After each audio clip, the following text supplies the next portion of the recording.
পশ্চিমবঙ্গ হচ্ছে ভারতবর্ষের এমন একটি রাজ্য, যে রাজ্য কিনা তার কিছু বৈশিষ্ট্যের মাধ্যমে একটি গোটা দেশ হওয়ার ক্ষমতা রাখে।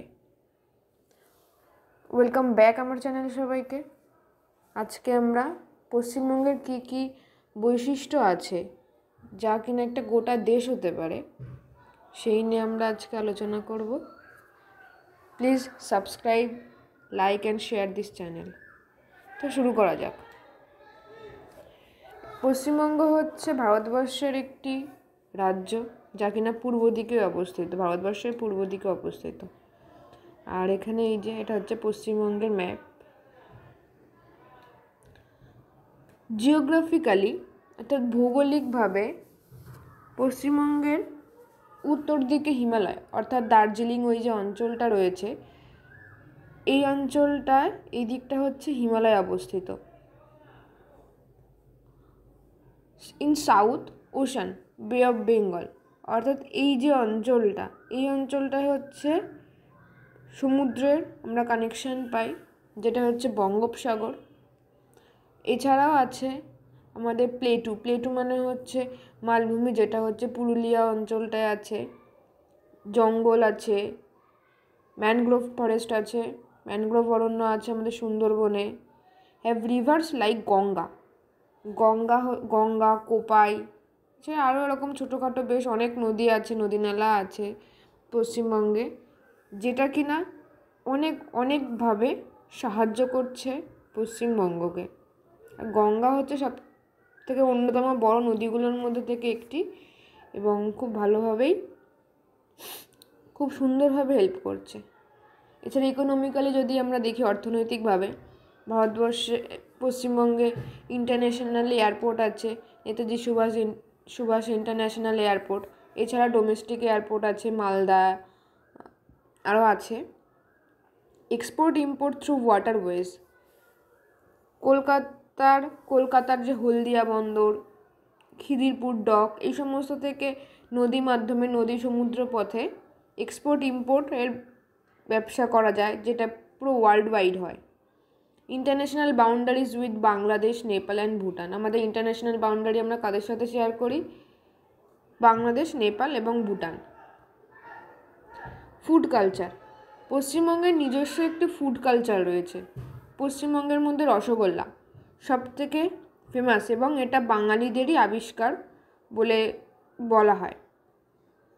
এছাড়া fuchka, different street food, specially hilsa fish মানে ইলিশ মাছ হচ্ছে বাঙালিদের অন্যতম একটি প্রধান খাবার বলা যায়, প্রধান মাছ। কারণ বাঙালিরা মাছ ভাতেই ছোট থেকে বড় হয়, আর তার মধ্যে ইলিশ মাছ হচ্ছে সবথেকে বেশি বিখ্যাত।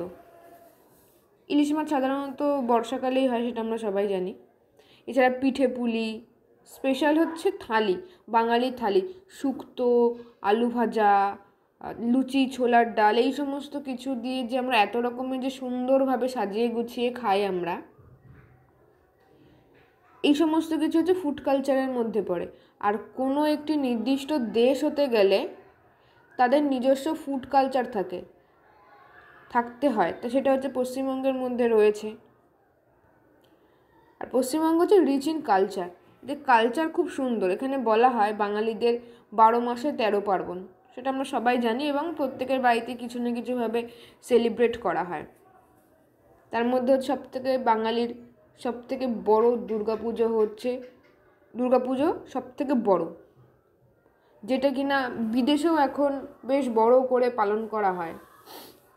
এছাড়া রবীন্দ্রনাথ ঠাকুর, কাজী নজরুল ইসলাম, যামিনী রায়, পৌশালী মুখার্জি, শ্রেয়া ঘোষাল, এনারা হচ্ছেন যে অনেক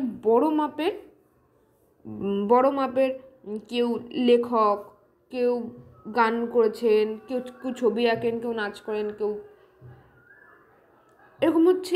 এই এত সুন্দর এনারা কালচারকে ধরে রেখেছেন, নাচ গান, কবিতার মাধ্যমে আঁকা, খুব সুন্দর।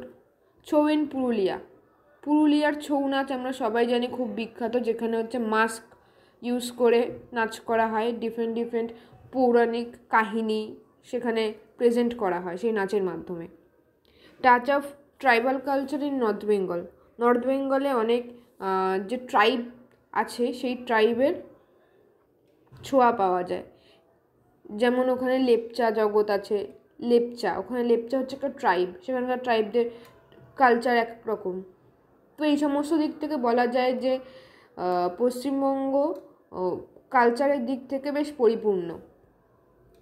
এছাড়া আছে এগ্রিকালচার, পেডি, ধান হচ্ছে বর্ধমানকে বলা হয় ধানের গোলা, এখানে এত পরিমাণে ধান উৎপন্ন হয়। এছাড়া গম, আখ, জুট মানে হচ্ছে জুট, টি ওয়ার্ল্ড ওয়াইড সাপ্লাই।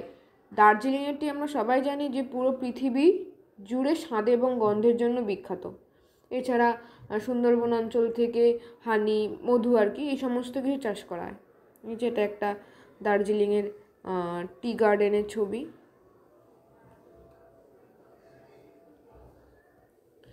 এরপরে ট্যুরিজম হচ্ছে গিয়ে অন্যতম একটা বড় ইকোনমিক্যালি দিক থেকে সাপোর্ট করে, এছাড়া অনেক মানুষকে অ্যাট্রাক্টও করে। এবং একটা দেশ হতে গেলে তাকে বাইরে থেকে কিছু মানুষকে অ্যাট্রাক্ট করতে হয় তার নিজস্ব কোয়ালিটি দ্বারা। তার মধ্যে হচ্ছে পশ্চিমবঙ্গের ট্যুরিজম। সুন্দরবন, উইন্টার আর রেইনি সিজন। সুন্দরবন অঞ্চলে বেশিরভাগ মানুষ কখন ঘুরতে যায়? শীতকালে হচ্ছে গিয়ে সুন্দর জলের মধ্যে থেকে বোটে করে চলবে। আর রেইনি সিজন অর্থাৎ বর্ষাকালে ইলিশ মাছের জন্য যায়। পুরুলিয়া হচ্ছে গিয়ে উইন্টার সিজনে যায়, উইন্টার, রেইনি, স্প্রিং টাইম। এই 3 সময় বলা হয় পুরুলিয়ার রূপ 3 রকম অপূর্ব সুন্দর হয়, এরকমটা বলা হয়। পুরুলিয়া হচ্ছে মালভূমি অঞ্চল, যেখানে অনেক ছোটোখাটো ড্যাম আছে, ন্যাচারাল ড্যাম আছে, পাঞ্চের ড্যাম, এই সমস্ত কিছু লোকে দেখতে যায়। শীতকালে খুব সুন্দর প্রচণ্ড শীত পড়ে। রেইনি সিজনে পুরুলিয়া পুরো সবুজ হয়ে যায়। স্প্রিং টাইমে হচ্ছে পলাশ দেখতে যায়, পলাশ ফুল পুরো পুরুলিয়া লাল হয়ে থাকে। ঝাড়গ্রাম হচ্ছে long drive in jungle, specially in rainy season. বর্ষাকালে যখন চারিদিকে সবুজ হয়ে যায় তখন সেই সময় সবাই বাইক নিয়ে বা গাড়ি করে ওই জঙ্গল, দুপাশে জঙ্গল, মাঝখানে সরু রাস্তা, ওইখানে ড্রাইভ করতে বেশি পছন্দ করে। ডুয়ার্স, দার্জিলিং, কালিম্পং, কার্শিয়াং, এগুলো হচ্ছে হিমালয়ের পাশে, এইগুলো হিমালয়ের মধ্যে পড়ে, তো এখানে প্রচুর টুরিস্ট স্পট আছে। কলকাতাতে সায়েন্স সিটি, মিউজিয়াম, ভিক্টোরিয়া, অনেক মন্দির আছে, গঙ্গা ঘাট আছে, পার্ক আছে, এছাড়া প্রচুর জিনিস আছে। সেটা বললে হয়তো আরেকটা নতুন ভিডিওই করতে হবে যে কলকাতায় কী কী দেখার জিনিস আছে সেই নিয়ে। এছাড়া শান্তিনিকেতন, যেটা হচ্ছে বিশ্বভারতী ইউনিভার্সিটি, কোপাই নদী, এই সমস্ত কিছু রয়েছে। বিশ্বভারতী হচ্ছে ইউনিভার্সিটি, যেটা হচ্ছে রবীন্দ্রনাথ ঠাকুরের তৈরি করা। এছাড়া আছে আমাদের সমুদ্র সৈকত, দীঘা, বকখালি, উদয়পুর সি বিচ। এছাড়াও পশ্চিমবঙ্গে ট্রেকিংও করা যায়, হিমালয়ান ট্রেকস আছে, তার মধ্যে সান্দাকফু, ফালুর টপ। এছাড়া ছোটো ছোটো আরও কিছু আছে, ধোত্রে, টুংলু, এগুলো।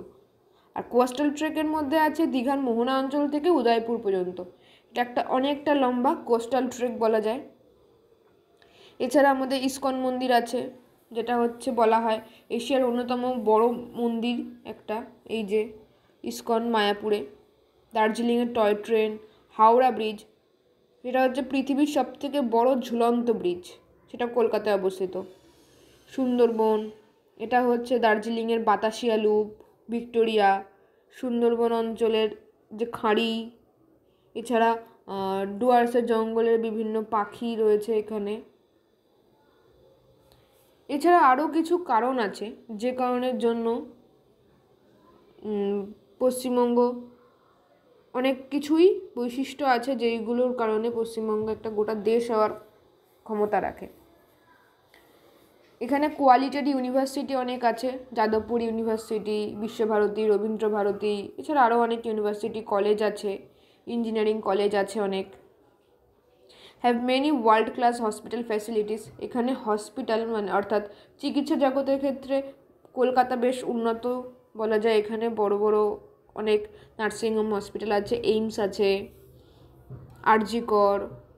আরজিকরের এখন বদনাম হয়ে গেছে যদিও। এছাড়া নীলরতন সরকার হসপিটাল আরও রয়েছে। ডেভেলপড কর্পোরেট সেক্টরেও পশ্চিমবঙ্গের কলকাতা অঞ্চলটা বেশ উন্নত। অনেক large cap mid cap companies আছে এখানে, তার মধ্যে টিসিএস, ইনফোসিস রয়েছে, ভারতবর্ষের নিজস্ব বড় বড় সমস্ত কোম্পানি যেগুলো পশ্চিমবঙ্গে আছে। এছাড়া বিদেশি ইনভেস্টমেন্টও রয়েছে। তো এই সমস্ত পয়েন্ট অফ ভিউ থেকে বলা যায় যে ভারতবর্ষের মধ্যে পশ্চিমবঙ্গই হলো এমন একটা স্টেট যে কিনা একটি গোটা দেশ চালাতে যে সমস্ত ক্যারেক্টারিস্টিক্স প্রয়োজন হয় এক্সপোর্ট ইম্পোর্টের জন্য, তাকে ট্যুরিস্ট বাইরের দেশকে অ্যাট্রাক্ট করার জন্য, সেখানকার মানুষদেরকে উন্নত হওয়ার জন্য, আরও বেশি শিক্ষিত হওয়ার জন্য যে সমস্ত কিছু দরকার, যে সমস্ত ফ্যাসিলিটিসগুলো দরকার, প্রত্যেকটা ফ্যাসিলিটিস পশ্চিমবঙ্গে রয়েছে। তো from all this point of view we can say that West Bengal is the only state in India who have eligibility to become a country. এছাড়া হচ্ছে পশ্চিমবঙ্গে উপরে যে হিমালয় রয়েছে, নিচে সমুদ্র রয়েছে। হিমালয় হচ্ছে বাউন্ডারির কাজ করছে একটা অন্যান্য দেশের থেকে রক্ষা পাঁচিল হিসাবে, আর এখানে হচ্ছে সমুদ্র হচ্ছে যেখান থেকে সে এক্সপোর্ট ইম্পোর্ট করতে পারবে। ভারতবর্ষে এমন কোনো স্টেট নেই যে স্টেটের মধ্যে পাহাড়, সমুদ্র, মালভূমি সব আছে। একমাত্র পশ্চিমবঙ্গই হলো এমন একটি স্টেট যে কিনা সমস্ত কিছু আছে। তো আজকের ভিডিও কেমন লাগলো সবাই কমেন্টে জানিও। Thank you.